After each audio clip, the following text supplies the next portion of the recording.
Rupiah terus melemah terhadap dolar Amerika Serikat. Pada Selasa pagi tembus Rp17.700 per dolar Amerika Serikat.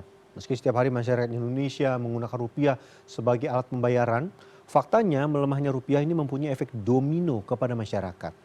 Jika hal ini tidak lekas ditanggulangi, ancaman tutupnya industri dan badai PHK pun ada di depan mata.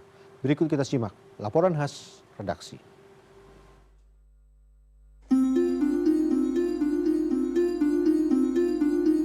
Aku bikin tahu.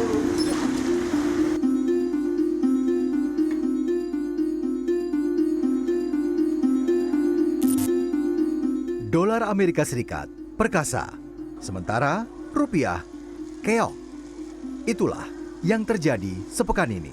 Rupiah terus merosot hingga Rp17.700 per dolar Amerika Serikat. Meski setiap hari masyarakat Indonesia menggunakan rupiah sebagai alat jual beli, melemahnya rupiah adalah sebuah sinyal bahaya.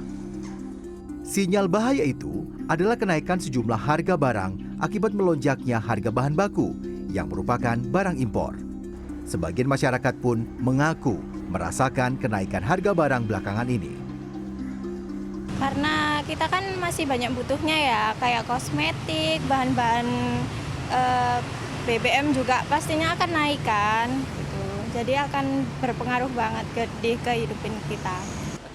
Harga dolar jadi naik karena rupiah turun, terus itu yang otomatis kan harga-harga kayak bensin dan lain-lain itu kan bakal berpengaruh juga.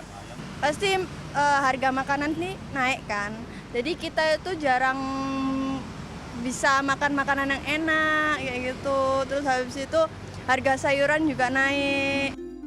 Tidak hanya dirasakan masyarakat sebagai konsumen, melemahnya rupiah terhadap dolar juga mengancam industri di tanah air. Bahan baku impor yang dibeli menggunakan dolar dipastikan biayanya membengkak. Tidak hanya menghantam industri besar, usaha kecil seperti produsen tahu dan tempe yang bahan baku kedelainya diimpor pun mengaku terancam dengan loyonya nilai tukar rupiah terhadap dolar. Seperti dialami pabrik tahu Sumber Makmur di Kabupaten Gresik, Jawa Timur. Iswati, pemilik pabrik tahu Sumber Makmur, mengaku dalam sehari membutuhkan 1,5 ton kedelai impor untuk kebutuhan produksi. Ia pun harus mensiasati kenaikan biaya produksi, mulai dari mengurangi ukuran atau menaikkan harga jual. Dengan naiknya harga kedelai dari Rp9.000 menjadi Rp11.000 per kilogram, Iswati mengaku pendapatannya menurun drastis hampir 20%. Harga ini bahkan masih bisa terus meninggi seiring melemahnya nilai tukar rupiah terhadap dolar. Kita komoditasnya kan kedelai, kedelainya juga full impor. Jadi ya mau nggak mau ya dolar tetap berpengaruh sama kita. Pengusaha pengrajin tahu sama tempe tetap pengaruh. Ancaman gulung tikar tidak hanya membayangi pemilik pabrik tahu Sumber Makmur, tapi juga puluhan pekerjanya. Seperti yang dirasakan oleh Asnah, perempuan yang telah bekerja selama 20 tahun ini mengaku menggantungkan hidupnya dari pabrik tahu.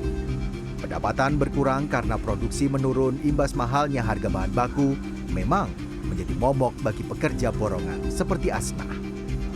Kalau mahal ya ada ketakutan sedikit karena itu produksinya itu menurun. Data BPS tahun 2025 saja, Indonesia mengimpor sekitar 2,56 juta ton kedelai dari Amerika. 86,55%-nya adalah impor dari Amerika. Yang jelas transaksinya menggunakan dolar. Yang pada tahun 2024 saja, saat dolar belum menembus angka hampir 18.000 seperti saat ini, nilai importasi kedelai dari Amerika Serikat sudah mencapai 1,4 miliar dolar Amerika atau hampir 25 triliun rupiah. Bicara soal melemahnya nilai rupiah bisa mengancam industri, sebenarnya sudah diprediksi oleh ekonom. Pengamat ekonomi dari Institute for Development of Economic and Finance atau INDEF, Afiliani, mengungkapkan dampak perang Amerika dengan Iran ditambah anjloknya nilai tukar rupiah semakin membuat biaya produksi industri semakin membengkak, khususnya yang menggunakan bahan baku impor. Jika sudah begini, industri pun terancam tutup. Dan ini artinya gelombang pemutusan hubungan kerja di depan mata. Jadi kalau dilihat dari surveinya Apindo itu sudah menunjukkan bahwa kemungkinan akan beberapa PHK di perusahaan-perusahaan karena ada persoalan dari sisi satu ada yang mungkin daya beli, yang kedua adalah lebih pada karena hambatan impor terutama adalah satu sisi plastik ya.